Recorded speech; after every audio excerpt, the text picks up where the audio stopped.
Na minha opinião, Pablo Escobar foi provavelmente o pior criminoso do século XXI. Ele matou milhares de pessoas, comprou juízes, comprou a polícia. Ele era um indivíduo que manipulava um país inteiro. Ele tinha bilhões de dólares e um exército próprio. Ele deu início a um nível de violência nunca visto antes no tráfico de drogas.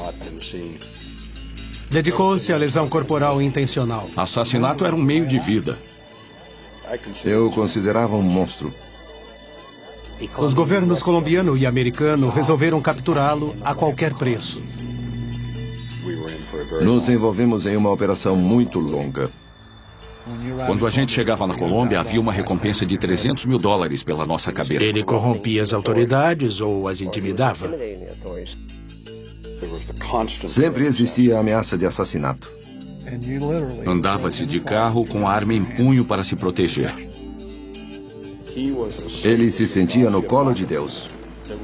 Foi a maior história do bem contra o mal. Eu odiava aquele homem. E achava que não podia deixar a Colômbia até que Pablo Escobar estivesse morto ou preso em um presídio nos Estados Unidos.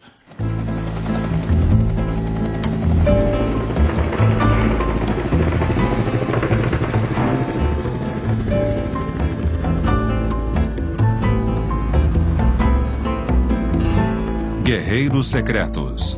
Caçada Humana.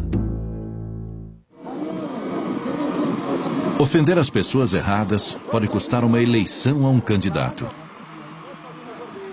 Na Colômbia, o preço pode ser alto. Numa noite de verão em 1989, o candidato presidencial líder nas pesquisas visita a cidade de Soacha.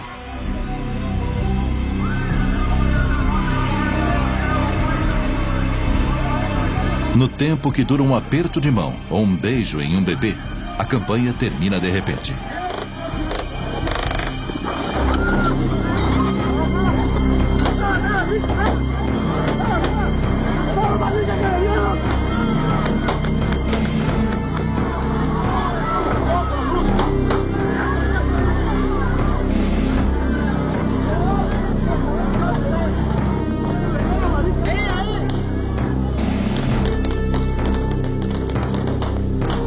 O assassinato descarado horroriza a Colômbia. A onda de choque repercute até em Washington. Nós fomos chamados em casa logo após o assassinato, levados para o antigo prédio do Poder Executivo, onde nos foi revelado que o presidente Bush daria uma baixa de $65 milhões do estoque do exército americano em equipamento para ser entregue num período de 120 dias. Isso era uma escala colossal. O precedente mais próximo disso, na época, foi a ajuda feita ao Estado de Israel em 1973. Todo este armamento tem como alvo um homem: Pablo Escobar. Ele foi responsável pela grande maioria da cocaína no mundo, não apenas nos Estados Unidos. Ele era o traficante mais desprezível, o criminoso mais desprezível do século. Joe Toft foi contratado para uma viagem de 3 anos como chefe da Agência Federal Americana de Controle de Drogas na Colômbia. Ele acabou ficando 7 anos. Escobar foi uma pessoa fácil de odiar. Eu nunca fui de sentir ódio, mas chegou um ponto na Colômbia em que eu realmente odiava aquele homem. Eu odiava Pablo Escobar. Existem duas grandes pragas na sociedade civil. Uma é o terrorismo e a outra é o tráfico de drogas. E o pior de tudo é quando as duas se juntam. 3 décadas atrás, cocaína era um negócio pequeno. Aí chegou Pablo Escobar. Escobar foi para a cocaína o que Henry Ford foi para o automóvel. Quase sozinho, ele criou uma verdadeira indústria. Ele era o rei da coca. Ele cresceu em Medellín. Ele veio de uma família de classe média baixa. Sua mãe era professora, o pai era um camponês fazendeiro. O jovem Pablo se envolveu com pessoas erradas e largou a escola. Ele começou a roubar carros e logo se especializou em crimes maiores. Pouco depois de largar a escola, ele se envolveu em sequestros. Mais tarde, ele se envolveu de forma mínima no tráfico de maconha. Nos anos 1970, Escobar mudou de carreira para uma indústria nova que exportava seus produtos para os Estados Unidos. Os empreendedores por trás dele foram os chilenos. Como todos sabem, no início dos anos 70, houve uma mudança política no Chile, governo militar e tal. E o crime organizado foi por fim eliminado daquele país da noite para o dia. Então, quem estava lá para retomar e começar a se especializar em tráfico de cocaína eram figuras muito sofisticadas do crime organizado da cidade de Medellín. Liderando o caminho, Pablo Escobar. Ele estava envolvido na manufatura da droga, na distribuição da droga, estava envolvido na busca das melhores terras da Colômbia, operava as melhores fazendas. E também tinha aspirações políticas. Chegou a ser deputado suplente. E alguns diziam que ele, na verdade, queria ser candidato à presidência da Colômbia. Entre os que observavam Escobar de perto, estava um guerreiro secreto do Departamento de Defesa, especialista em vigilância secreta.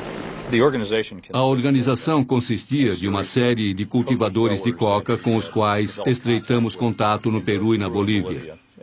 Eles cultivavam a folha de coca, que seria transformada através de um processamento muito bruto em uma pasta, que seguia então para a Colômbia para ser refinada em cocaína processada em escala industrial em laboratórios florestais enormes. E depois transportada principalmente via aérea para o mercado internacional. Ela ia para o norte, por exemplo, para o México para entrar nos Estados Unidos ou para as ilhas do Caribe. Quando Pablo Escobar começou, surgiu uma organização concorrente, o que nós chamamos hoje de Cartel de Cali. Eles perceberam que a demanda do mercado americano para a cocaína era tão grande que decidiram dividir o mercado entre eles.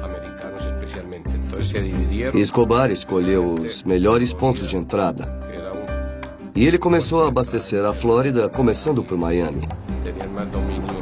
Depois, usando as conexões mexicanas, partiu para a costa oeste. A Califórnia, em particular, foi inundada com cocaína. Enquanto isso, o cartel de Cali se concentrava mais no Nordeste.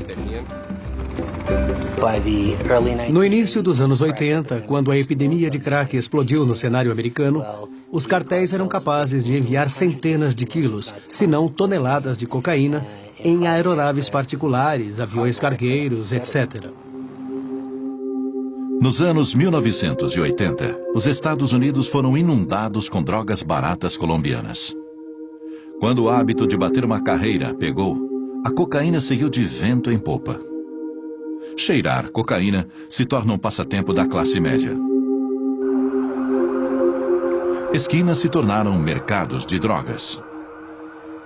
70% de todos os crimes são relacionados a drogas, por isso o impacto que elas têm sobre a economia.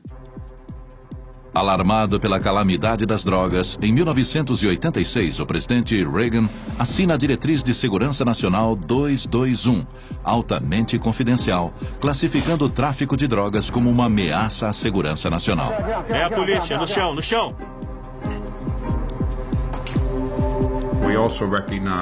Nós também reconhecemos, na época, que havia um interesse vital em ajudar a manter as democracias frágeis das Américas Central e do Sul para o nosso próprio benefício.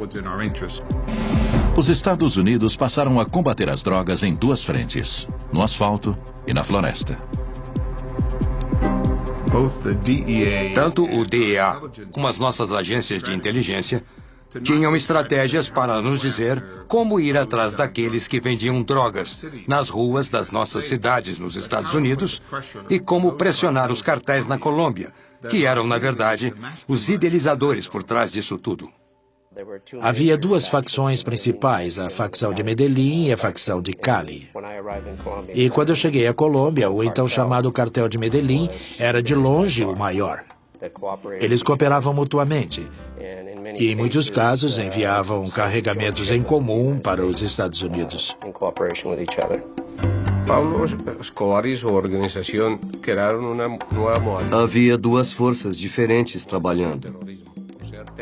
Pablo Escobar criou um conceito que chamamos de narcoterrorismo, em que se usava o terrorismo para promover o narcotráfico. Em cambio, o cartel de Medellín, o cartel de Cali. O cartel de Cali, por sua vez, usava corrupção. Eles diziam que a corrupção funcionava melhor que bombas. Essa era a maior diferença entre os dois. Em meados dos anos 80, os cartéis colombianos controlavam a indústria da cocaína nos Estados Unidos. Em lugares como Nova York, Miami, Los Angeles, Houston, Chicago, eles controlavam o tráfico em grande escala. Na época, eu integrava o Comitê de Assuntos Estrangeiros e nós todos nos esforçávamos muito para prender os senhores do tráfico no Sul. Pablo Escobar e o pessoal do cartel de Cali eram os que mais queríamos ver presos. Em meados dos anos 1980, Escobar controlava uma rede narcoterrorista que se estendia das colinas colombianas ao Vale do Beca, no Líbano, onde radicais islâmicos tramavam conspirações contra os Estados Unidos. Escobar agora se tornara alvo da maior caçada humana dos Estados Unidos em solo estrangeiro até Osama Bin Laden. Conforme um tratado com a Colômbia, chefes do tráfico podiam ser extraditados para ser julgados nos Estados Unidos. A condição, eles tinham que ser presos pelos colombianos. Para se proteger, Escobar constrói uma aparência de legitimidade. Em 1982, ele ganhou um lugar no Congresso por Medellín. O cargo lhe conferiu imunidade diplomática. Em uma viagem aos Estados Unidos com seu filho, Escobar zombou de seus perseguidores posando no Jardim dos Fundos do presidente Reagan. Como um lorde medieval, Escobar esculpiu seu próprio feudo dentro de Medellín. Ele incluiu milhares de camponeses na sua folha de pagamento. Construiu campos de futebol, escolas e até igrejas. Ele era um filântropo do povo daquela área, então muita gente tentava protegê-lo. Ele conseguia se fazer de Robin Hood, uma pessoa que lutava pela Colômbia, que estava engajada em ajudar os pobres. E todas as atrocidades que ele fazia era por este motivo em particular. Ele era um ótimo relações públicas. Era muito bem sucedido entre os pobres desesperados de Medellín e de outros lugares da Colômbia. Apoiado por um exército de assassinos, Escobar cria um empreendimento criminoso para competir com a máfia. Todos os traficantes em Medellín agora pagam a Escobar uma cota de seus lucros.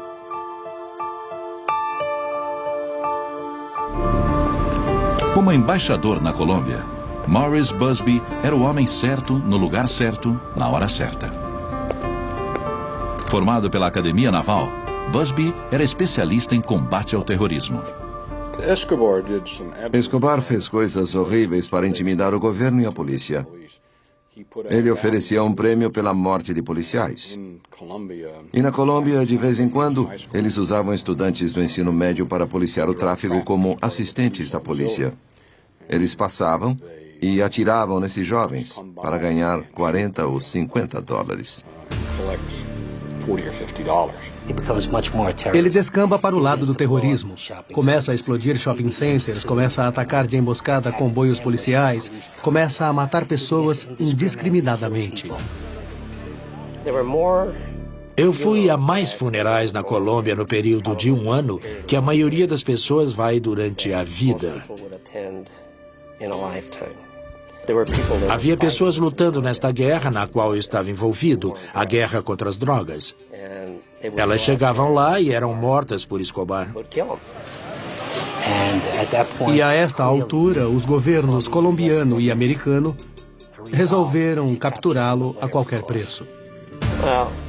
Minha obsessão com Pablo Escobar era inédita para mim. Eu achava que não podia deixar a Colômbia até que Pablo estivesse morto ou preso em um presídio nos Estados Unidos. Nos anos 1980, o homem mais poderoso da Colômbia era um bandido. O chefão das drogas, Pablo Escobar, só tinha um medo: ser extraditado para os Estados Unidos, onde não conseguiria escapar da lei. Por volta de 1984-1985, o governo colombiano começou a considerar a extradição desses traficantes para os Estados Unidos. Escobar tenta evitar problemas com suborno. Quando o incentivo não surte efeito, ele recorre à punição. Um fato importante ocorrido na ocasião em que eles estavam considerando a questão da extradição foi o assassinato do ministro da Justiça favorável à extradição. O homem chamado Rodrigo Lara Bonilla foi assassinado em sua limusine. Ele era uma figura muito carismática. Não demorou muito, um contato muito importante da DEA na Colômbia, um coronel chamado Jaime Ramírez, também foi assassinado em um crime particularmente cruel. Ele foi morto no próprio carro, em companhia da família. Eu acho que esse foi um dos períodos que cristalizou não apenas a atenção colombiana aos cartéis, mas também a atenção americana a esses cartéis. Então, no final dos anos 80, o governo americano já estava tentando implantar programas concentrados nos cartéis, enquanto esta extradição estava em andamento. No final dos anos 1980, o DEA criou o programa Chefe da Droga, tomando como exemplo a estratégia do FBI para desmanchar a máfia. Uma família de cada vez. Isso também implicou em mais recursos e pessoal, atacando a infraestrutura, o transporte, a lavagem de dinheiro, a capacidade de produção, como eles compravam produtos químicos e assim por diante. Foi um plano muito bem articulado, não apenas para chamar a atenção para o indivíduo, mas também para toda a organização, para as pessoas que movimentavam o dinheiro. O plano do chefão tinha 2 inconvenientes. Dependia dos colombianos para realizá-lo e de Escobar não interferir. Ele dificultou muito as nossas operações porque ele ou corrompia ou intimidava as autoridades. Era muito difícil convencer pessoas a fazer as coisas que nós não poderíamos fazer por não termos nenhum poder policial na Colômbia. Enquanto Escobar combate a extradição, suas táticas se tornam brutais. Em agosto de 1989, seus assassinos de aluguel comparecem a um comício político em Soacha. Diante de milhares de pessoas, o candidato presidencial Luiz Galán é assassinado. O crime de Galán foi ser incorruptível.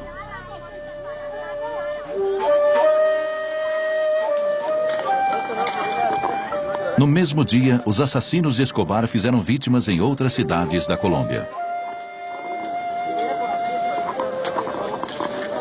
No rastro de derramamento de sangue, os Estados Unidos classificam o próprio Escobar como uma ameaça à segurança nacional. Eles então embarcaram em um sistema em que havia reuniões semanais nos escritórios do Conselho de Segurança Nacional, no antigo prédio do Poder Executivo. Presentes nessas reuniões estavam os representantes do Departamento de Defesa, pessoas do Comitê dos Chefes do Estado-Maior, do Conselho de Segurança Nacional, do FBI, do DEA e da CIA. Uma das tarefas do DEA era recrutar informantes dentro da organização de Escobar. Os informantes que nós estávamos recrutando não estavam todos na Colômbia, mas nós tínhamos informantes nos Estados Unidos e em outros países fornecendo informações sobre o paradeiro de Escobar e a organização dele. À medida que os guerreiros secretos chegam ao rastro do Senhor da Droga, Escobar compra sua saída da cadeia. Viciada no dinheiro do rei da coca e com medo de seus capangas, a Assembleia Colombiana vota na ilegalidade da extradição.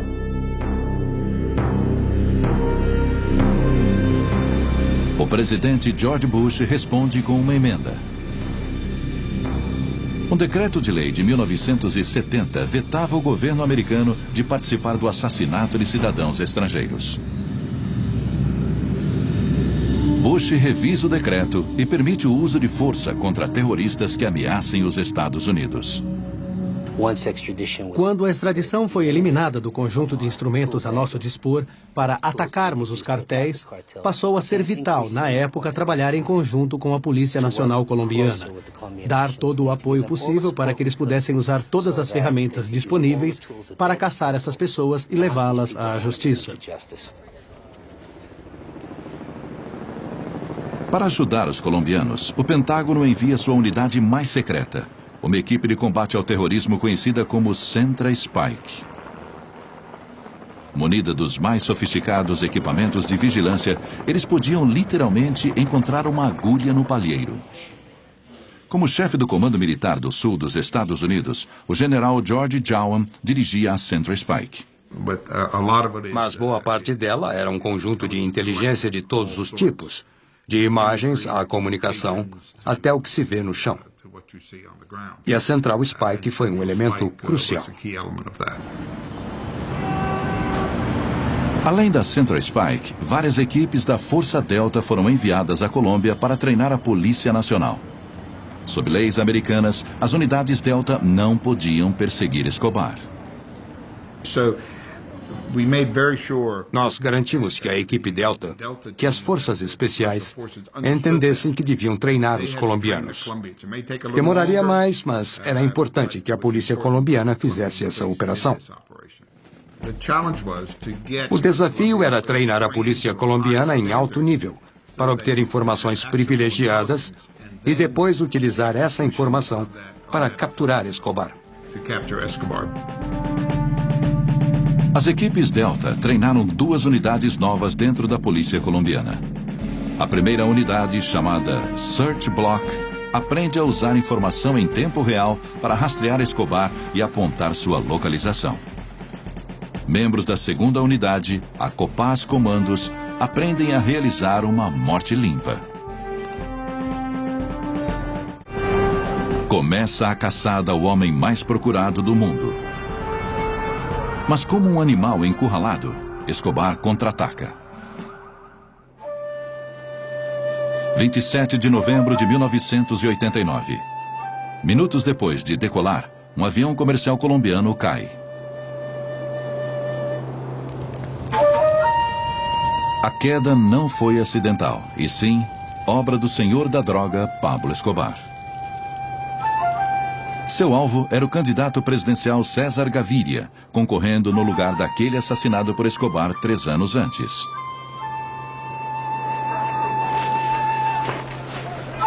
Mas Escobar estava mal informado. Gaviria não estava no avião.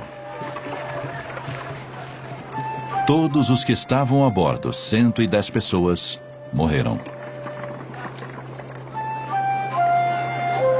Um mês depois, Escobar ataca novamente.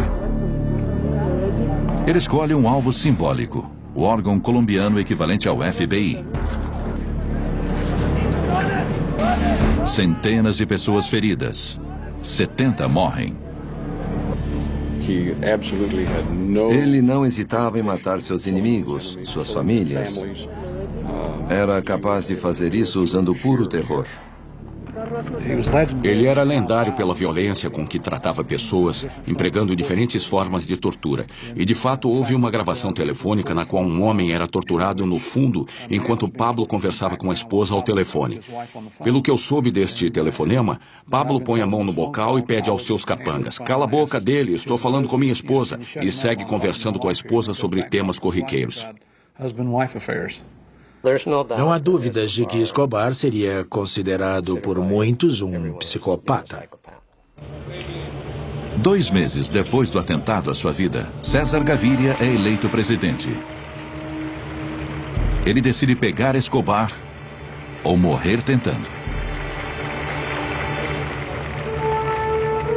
No verão seguinte, informações cruciais da Central Spike permitem que tropas colombianas contra-ataquem.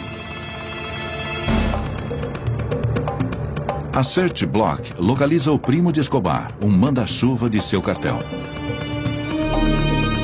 No tiroteio subsequente, o primo é morto. Mais 2 associados, o cunhado de Escobar e seu tesoureiro, têm o mesmo destino. Escobar revida sequestrando a filha de um ex-presidente. Meses depois, ela é morta durante um resgate abortado.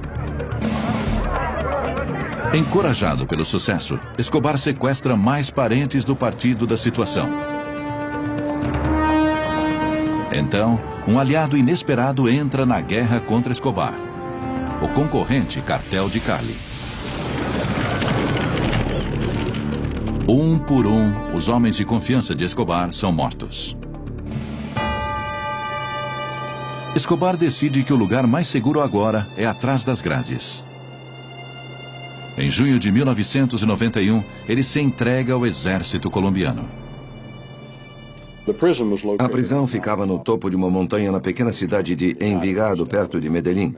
Era uma área muito isolada, com acesso apenas por uma estrada de terra. Escobar fica preso em uma cela de ouro e gasta do próprio dinheiro $5 milhões para construí-la. Ele vive no estilo em que se acostumara. Higiene é um fetiche para Pablo. Onde quer que ele more, ele quebra o banheiro antigo, constrói um novo e ordena que se mantenha imaculado.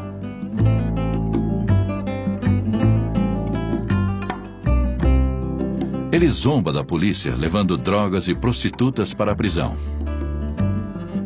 Ele construiu uma discoteca dentro da prisão, assim podia entreter os funcionários e os convidados. Era uma grande farsa. As festas de arromba de Escobar insultavam os americanos na Colômbia. O que deveria ser uma prisão, mas parecia um hotel de luxo. E Escobar e seu grupo conseguiam corromper todos os guardas da prisão, e isso se tornou um escândalo nacional. Ostentando sua imagem de bandido, Escobar posou para fotos como o chefe da máfia Al Capone e o herói folclórico mexicano Pancho Villa. Avisado do equipamento de alta tecnologia para monitorá-lo, Escobar aboliu o uso de celulares e os substituiu por pombos-correio.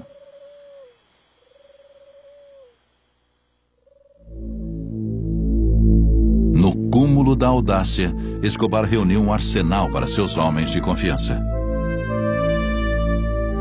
Na verdade, a polícia foi banida de uma certa distância da prisão. E basicamente não era uma prisão, era uma situação em que ele deixava a prisão quando queria. Ele conduzia negócios da prisão. Os negócios eram os de sempre. Mergulhado em arrogância, Escobar agora foi longe demais, mesmo para o governo colombiano. Sabendo que 2 de seus auxiliares estavam roubando milhões de dólares, Escobar os chamou até sua prisão. E, segundo consta, ele os matou pendurando-os de cabeça para baixo sobre uma fogueira. No golpe de misericórdia, Escobar matou os irmãos da vítima usando tropas do governo.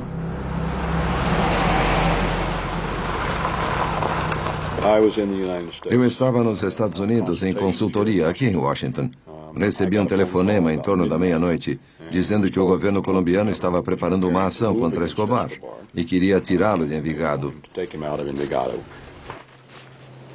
Subornados ou intimidados, os soldados param próximo da prisão. Escobar se aproveita do atraso.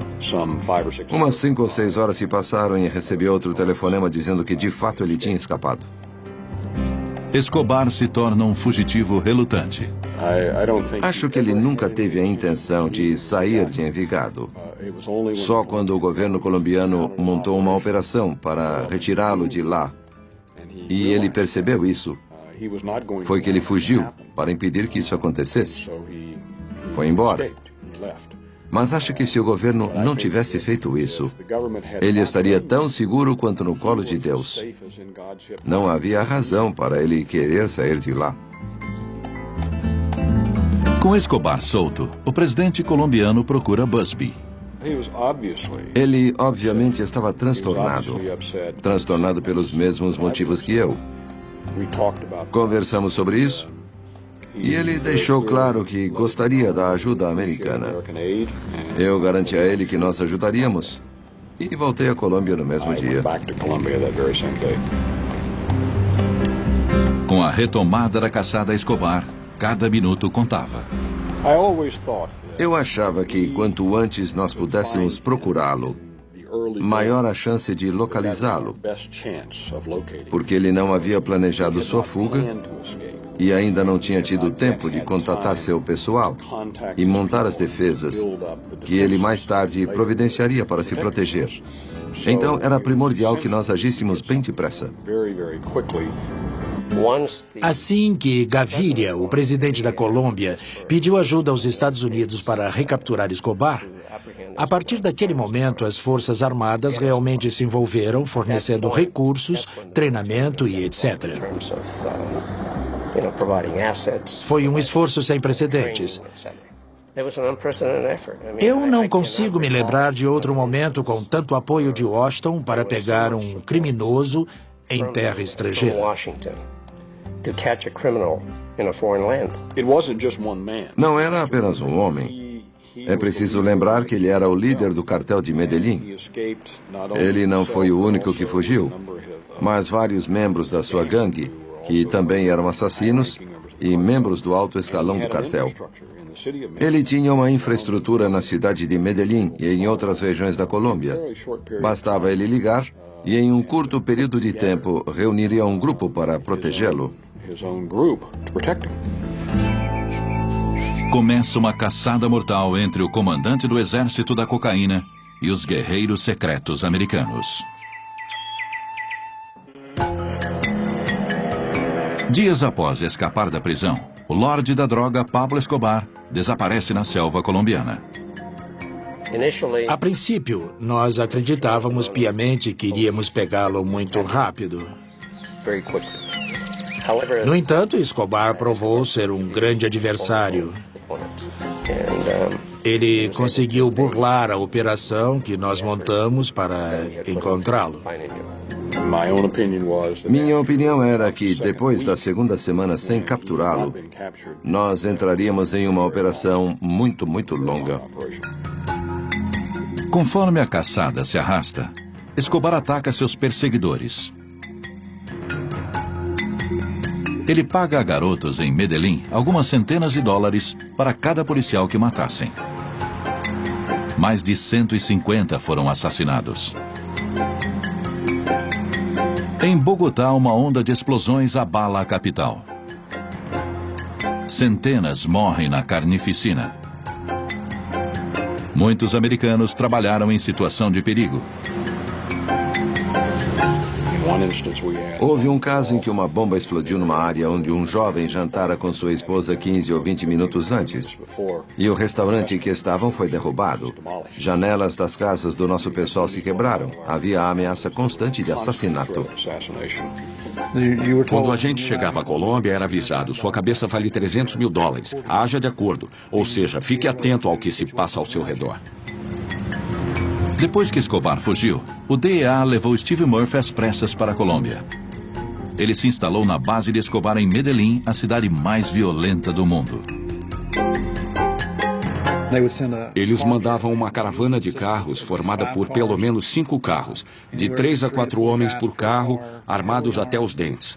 E você lá com a sua arma. Era 1 hora de carro por uma serra até a cidade de Medellín em alta velocidade. Eles não permitiam que carros se aproximassem da gente quando estávamos no carro com eles. ultrapassando em curvas, subindo em canteiros, o que fosse necessário para te levar até a cidade de Medellín, até a tal base. E você andava de carro, literalmente de arma em punho, para se proteger, porque nunca se sabia de onde viria um ataque. Conforme toma a ofensiva, o fugitivo Escobar se desestabiliza. Fugindo dessa maneira, é muito difícil gerenciar um empreendimento internacional de cocaína. É preciso pôr a mão na massa para gerenciar de forma correta. É preciso manter contato com seu pessoal diariamente, dar instruções precisas aos encarregados de transportar a cocaína, de arrecadar o dinheiro das vendas, de contratar os voos para levar a cocaína para o México, e assim por diante. Escobar não podia fazer isso enquanto fugia. O cartel de Medellín foi efetivamente desmontado durante a caçada a Escobar. Então Escobar estava sendo caçado e sentindo a pressão. A cada pista nova, a unidade de elite no rastro de Escobar deixava um buraco nas operações dele. As informações sobre Escobar vinham de várias fontes: CIA, DEA e da equipe antiterrorismo Central Spike. Muitos recursos haviam sido levados para informar a inteligência. Havia equipamentos de escuta muito sofisticados, interceptando ligações, comunicações pelo rádio, etc. Houve uma vigilância aérea sem precedentes levada ao país. Algumas das melhores pistas vieram da nova unidade recém-treinada de inteligência da Colômbia, Search Block, liderada pelo coronel Hugo Martinez. O coronel Martinez, entre todos os policiais colombianos, era provavelmente o que melhor entendia Escobar.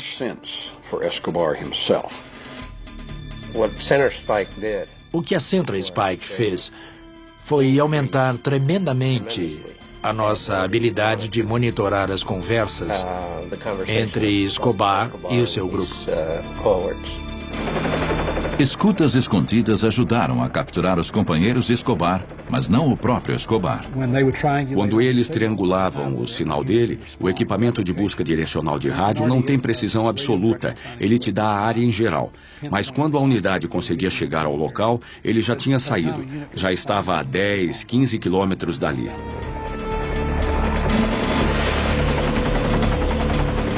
De repente, a mina de ouro de informações acaba. Através de vazamentos na polícia colombiana, Escobar descobre sobre a Search Block. Foi quando ele começou a usar radiofones em um táxi. Medellín é uma cidade grande, acho que tem 1,5 milhão de pessoas. Não lembra em nada Nova York, mas existem muitos táxis em Medellín, milhares deles. Então um táxi entrava em qualquer bairro do centro. Qualquer lugar de Medellín pode ter um táxi. Iniciou-se uma rotina frustrante. Central Spike captava um sinal do telefone de Escobar e passava um rádio para a Search Block. As tropas da Search Block corriam para as coordenadas, chegando invariavelmente minutos atrasada. Uma perseguição levava a uma casa em uma favela com um banheiro novinho, prova de que estavam no rastro de Escobar. O que se revelou durante a perseguição a Pablo Escobar é que ele tinha uma fraqueza. Seu calcanhar de Aquiles era a família. Ele estava trabalhando para tirar a família do país. Num voo da Lufthansa saindo de Bogotá, nós descobrimos através da Polícia Nacional da Colômbia e nós providenciamos pelo menos um agente e 2 policiais colombianos para embarcar no mesmo voo à paisana. O objetivo era só observar a atividade deles e ver se estavam se juntando a outras pessoas no avião para ver com quem eles se encontrariam quando chegassem à Alemanha. Eu estava convencido, e acho que a maioria das pessoas também, de que ele queria a família fora do país porque estava preparando um voo para a morte. E com a família longe, nós iríamos ver muito mais explosões de bombas, muito mais assassinatos, que essa era nitidamente a intenção dele. Através de canais diplomáticos, o embaixador Busby fez contato com oficiais alemães na Colômbia e depois eles voltaram para seu país natal e por fim tiveram acesso negado para a Alemanha. Forçada a voltar para a Colômbia, a família de Escobar foi detida pela polícia. Quando a família voltou à Colômbia, ele enlouqueceu. Ele não suportava a ideia do governo colombiano manter seus familiares sob prisão preventiva. Eles ficaram em um hotel em Bogotá e ele começou a ligar para a família. Ele deixou de ser cuidadoso em relação aos telefonemas. Ele ligava para o palácio exigindo falar com o presidente. No passado, ele se mudava o tempo todo, anulando nossos esforços, nossos recursos preparados para rastreá-lo. Essa, sem dúvida, foi sua derrocada. Acho que, no fundo, ele sabia que o governo conseguia rastrear aqueles telefonemas. Nós chegamos muito perto dele nos 2 ou 3 dias anteriores, e eu estava convencido de que era uma questão de tempo. Um aliado meu veio correndo contar que os colombianos tinham ligado, dizendo que o haviam encontrado. E o que aconteceu foi quase mais estranho do que a ficção. Com a maioria de seus auxiliares mortos ou presos, Escobar recrutou o filho para ajudá-lo a dirigir o cartel. O filho do coronel Martinez, que era o chefe das operações de busca por Escobar, também trabalhava no grupo da polícia. E foi, de fato, o jovem Martinez que encontrou Escobar no momento em que Pablo Escobar conversava com o filho dele. Naquele dia, em dezembro de 1993, quando eles finalmente localizaram Pablo Escobar em Las Américas, um bairro da cidade de Medellín, eu estava na base policial. Eu estava no alojamento e vi muita movimentação perto da sala do coronel Martinez. Eu fui até a sala do coronel para ver o que estava acontecendo e havia alguns tenentes coronéis por lá e eu perguntei a um deles: o que está acontecendo? Está tumultuado. Com certeza tem alguma coisa acontecendo. E ele me confidenciou. Eles acham que localizaram Escobar. Então eu continuei ouvindo. Coronel Martinez estava ao telefone falando com o filho, Tenente Martinez, e eu só estava ouvindo um lado da conversa. Mas deu para ouvir o Coronel Martinez mandando o filho invadir o lugar que os reforços estavam a caminho. Não recue. E o que eu soube mais tarde foi que o Tenente Martinez queria recuar e esperar os reforços chegarem. Obviamente porque ele estaria enfrentando o traficante de drogas mais violento do mundo. Pablo Escobar estava encurralado, mas não capturado.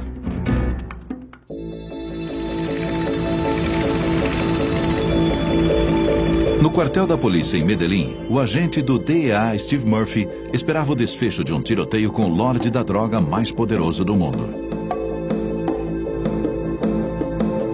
Uma unidade de elite da polícia colombiana localizara o esconderijo de Pablo Escobar.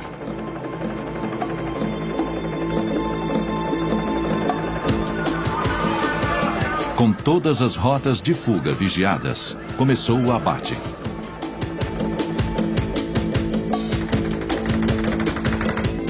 Escobar vai para uma janela no alto. Acho que deu para ouvir o tiroteio, ou talvez tenha sido por telefone, não lembro bem.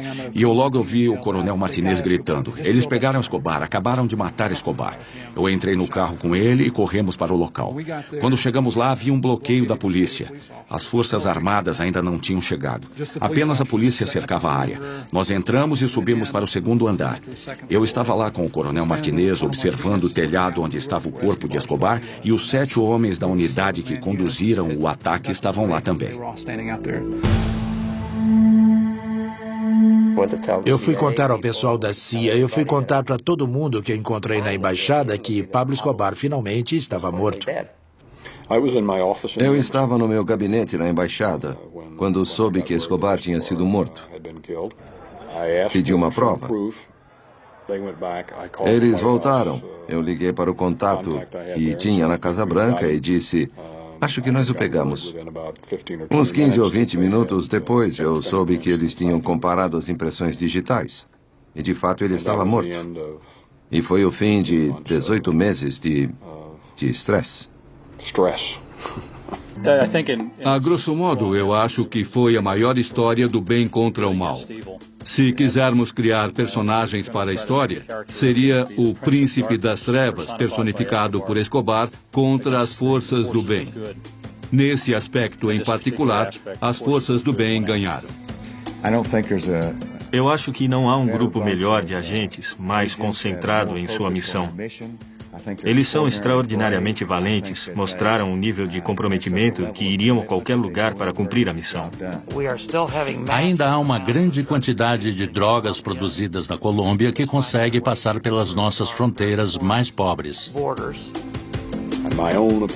Minha opinião é que, com certeza, nós, como um país, nós, americanos, temos que continuar a luta contra os traficantes de drogas. Precisamos impedi-los, combatê-los a cada momento.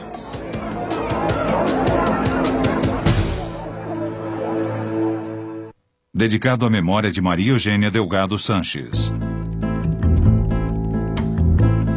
Versão brasileira DPN Santos.